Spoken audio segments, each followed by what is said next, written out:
ಪಾಕಿಸ್ತಾನ ಸೇನೆಯಲ್ಲಿ ಮತ್ತಷ್ಟು ಜೋರಾಯಿತು ಬಂಡಾಯ.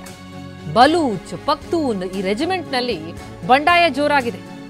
800 ಬಲೂಚ್ ಸೈನಿಕರಿಂದ ಸಾಮೂಹಿಕ ರಾಜೀನಾಮೆ.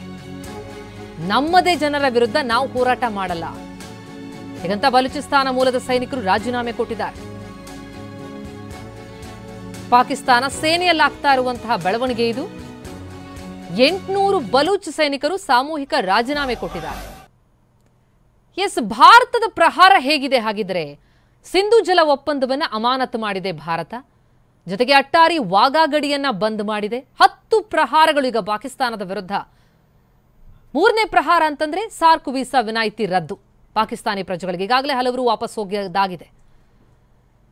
ಪಾಕಿಸ್ತಾನದ ಸೇನಾ ಸಲಹೆಗಾರರನ್ನ ಗಡಿಪಾರು ಮಾಡಿದ್ದು ಇದೆಲ್ಲವೂ ಪಾಕಿಸ್ತಾನಕ್ಕೆ ಬಿಸಿ ಮುಟ್ಟಿಸಿರುವಂತಹ ಪ್ರಯತ್ನ. ಇನ್ನು ಪಾಕಿಸ್ತಾನದಲ್ಲಿರುವಂತಹ ರಾಜತಾಂತ್ರಿಕ ಸಿಬ್ಬಂದಿಯನ್ನು ಕೂಡ ಕಡಿತಗೊಳಿಸಲಾಗಿದೆ. ಒಟ್ಟು 10 ಪ್ರಹಾರಗಳು ಭಾರತದಿಂದ. ಹಾಗೆ ಕಾಶ್ಮೀರದಲ್ಲಿರುವ ಉಗ್ರರ ಮನೆಗಳನ್ನು ಧ್ವಂಸ ಮಾಡಿ ಉಗ್ರರಿಗೆ ಬಿಸಿ ಮುಟ್ಟಿಸಲಾಗಿದೆ. ಪಾಕಿಸ್ತಾನದಿಂದ ಎಲ್ಲ ಆಮದು ಕೂಡ ಬಂದ್. ಯಾವುದನ್ನು ಪಾಕಿಸ್ತಾನ ಭಾರತಕ್ಕೆ ರಫ್ತು ಮಾಡೋ ಹಾಗಿಲ್ಲ. ಭಾರತದ ಬಂದರುಗಳಿಗೆ ಪಾಕ್ ಹಡಗುಗಳಲ್ಲಿ ಎಂಟ್ರಿ ಇಲ್ಲ. ಪಾಕ್ ಹಡಗುಗಳು ಯಾವುದಕ್ಕೂ ಕೂಡ ಎಂಟ್ರಿಯನ್ನು ಕೊಡ್ತಾ ಇಲ್ಲ. ಈ ರೀತಿ ಪಾಕಿಸ್ತಾನಕ್ಕೆ ಎಲ್ಲ ರೀತಿಯಲ್ಲೂ ಬಿಸಿ ಮುಟ್ಟಿಸ್ತಾ ಇದೆ ಭಾರತ.